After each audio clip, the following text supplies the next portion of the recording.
Baik, assalamualaikum warahmatullahi wabarakatuh. Perkenalkan, nama saya Maulina Fitri, saya dari Prodi Tadris PS. Baik, yang pertama-tama yang saya hormati yaitu pengasuh Pondok Pesantren Al Sindelong, yaitu Ki Haji Muhammad Mutawakkil Allah SHMM, dan yang saya hormati Rektor Unzah yaitu Dr. Andes Abdul Aziz Wahab MAG, dan yang saya hormati yaitu dosen pengampu mata kuliah psikologi pendidikan yaitu Bu Fika Anjani. Baik, yang pertama-tama di sini saya ingin menjelaskan tentang bab 8, yaitu tentang teori belajar dan penerapannya dalam pembelajaran. Yang pertama yaitu ada teori belajar menurut behavioristik. Yang pertama ada pengertian belajar menurut teori behavioristik. Jadi di sini yaitu ada teori belajar yang termasuk dalam aliran behavioristik, mencangkup kognisionisme, Thorndike, kelas hijau, conditioning, Pavlov, Waston, dan systematic behavior theory atau Hulspecht, contiguous editioning, Goodwin, dan descriptive behaviorism atau operant conditioning, Skinner. Yaitu karakter utama dari teori belajar behavioral adalah sebagai berikut, yaitu fokus pada lingkungan, dan yang kedua yaitu memperhatikan elemen-elemen, yang ketiga menekankan peran reaksi, yang keempat mengutamakan mekanisme pembentukan hasil belajar, dan yang kelima yaitu memperhatikan penyebab-penyebab dalam rasa lalu. Dan yang kedua di sini ada prinsip-prinsip belajar menurut teori behavioristik, yaitu adalah prinsip belajar perilaku ini mencangkup yang pertama ada pengaruh konsekuensi terhadap tingkah laku. Yang dimaksud di situ adalah prinsip dasar dalam teori belajar perilaku adalah bahwa perilaku dipengaruhi oleh konsekuensi yang diterima. Dan yang B ada proses pembentukan shaping perilaku, yaitu prinsip kedua dalam psikologi perilaku adalah hukum yang merujuk pada konsekuensi yang tidak memperkuat perilaku dan digunakan untuk mengurangi perilaku yang tidak diinginkan.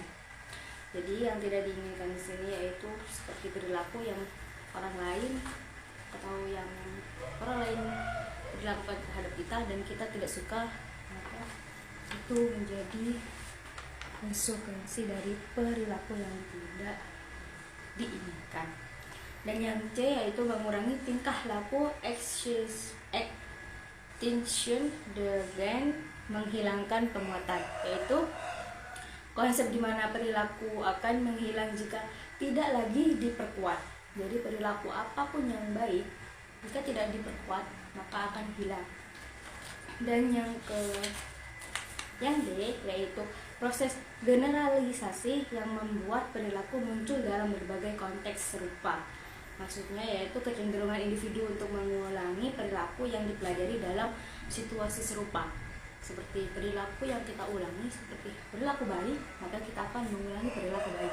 Jika buruk, maka itu tidak akan bisa diubah karena itu dari sifat kita. Jadi tetap mengulang sebelum dia sadar sendiri. Jadi yang E di sini ada diskriminasi dalam mengidentifikasi perbedaan antara situasi atau rangsangan. Yang dimaksud di sini yaitu kemampuan individu untuk membedakan antara situasi yang serupa namun berbeda. Maksudnya yaitu seperti cara kita berpikir dengan orang lain itu berbeda. Dan yang F yaitu pembelajaran vicarious atau peniruan perilaku berdasarkan pengalaman orang lain atau perilaku yang serupa, yaitu melalui imitasi adalah konsep penting dalam psikologi perilaku. Perilaku itu sangat penting bagi semua karena itu akan mencerminkan dalam diri kita. Kalau perilaku kita baik, ya kita baik. Kalau kita buruk.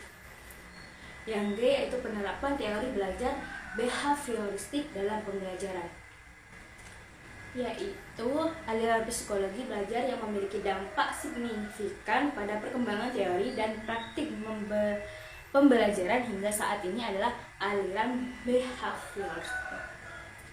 Jadi teori belajar behaviorisme ini menekankan pentingnya pembentukan perilaku yang dapat diamati sebagai hasil dari proses pembelajaran pada anak didiknya. Dan yang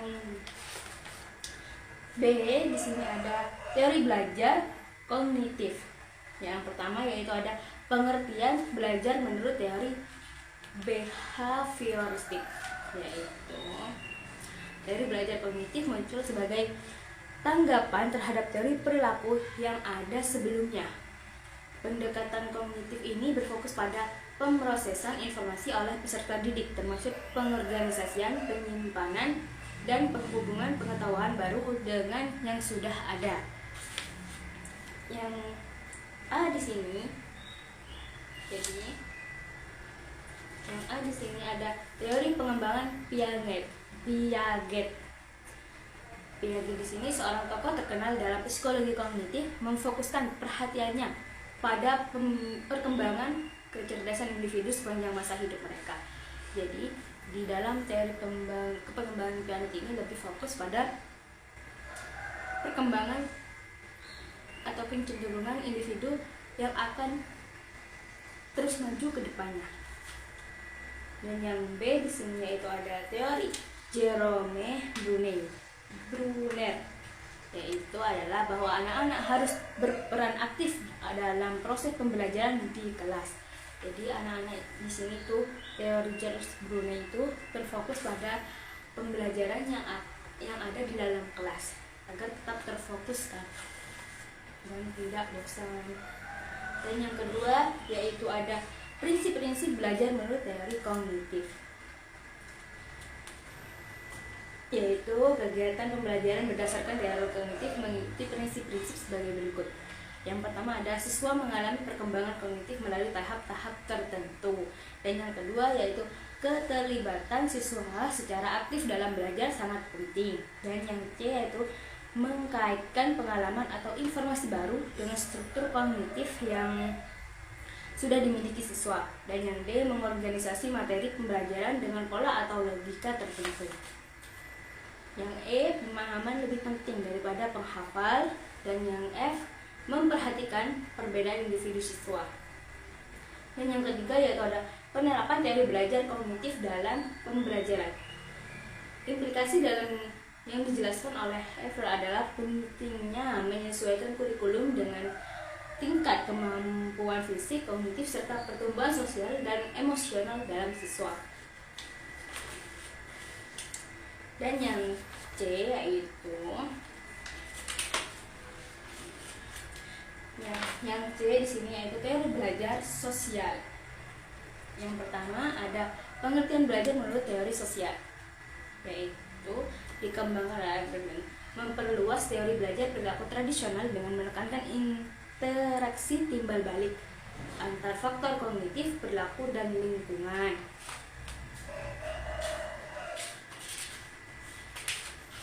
Dan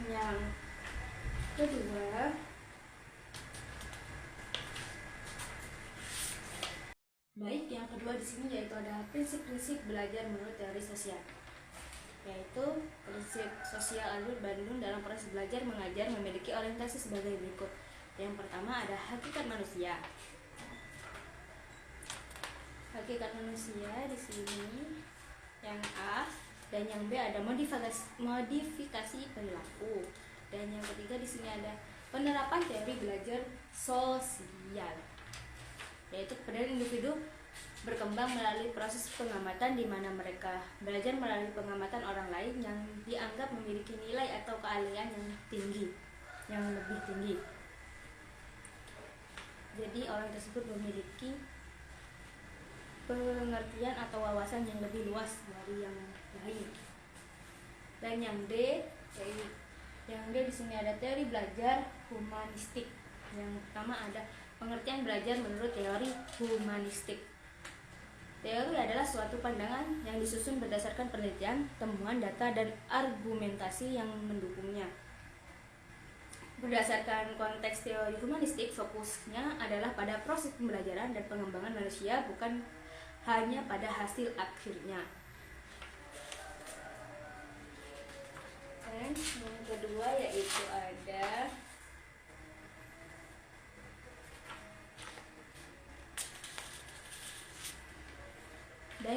itu juga ada prinsip-prinsip belajar menurut teori humanistik.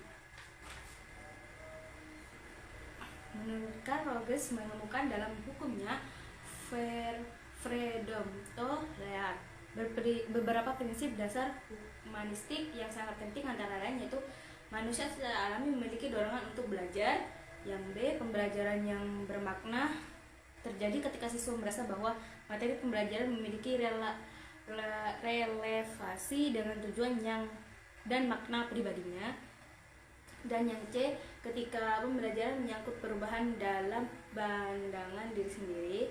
Yang D, tugas-tugas pembelajaran yang mengancam diri lebih mudah dihadapi dan dipahami. Dan yang E, apabila tingkat ancaman dari diri siswa rendah. Yang F, pembelajaran yang bermakna terjadi ketika siswa aktif melibatkan diri dalam proses belajar. Yang G, ketertiban siswa dalam proses belajar dan tanggung jawab mereka terhadap pembelajaran membantu kelancaran proses tersebut. Dan yang H, pembelajaran yang paling mendalam dan berkelanjutan terjadi ketika siswa aktif mengambil inisiatif melibatkan seluruh pribadi mereka, baik emosional maupun intelektual.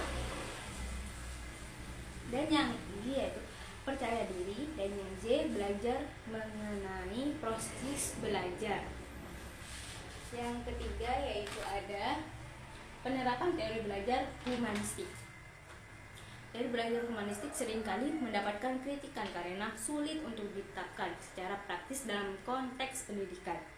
Teori ini sering dianggap lebih berhubungan dengan bidang filsafat, teori kepribadian, dan psikoterapi daripada bidang pendidikan. Oleh karena itu, mengimplementasikan konsep dari teori ini ke dalam langkah-langkah yang konkret dan praktis di dunia pendidikan sering kali menjadi tantangan dalam dunia pendidikan.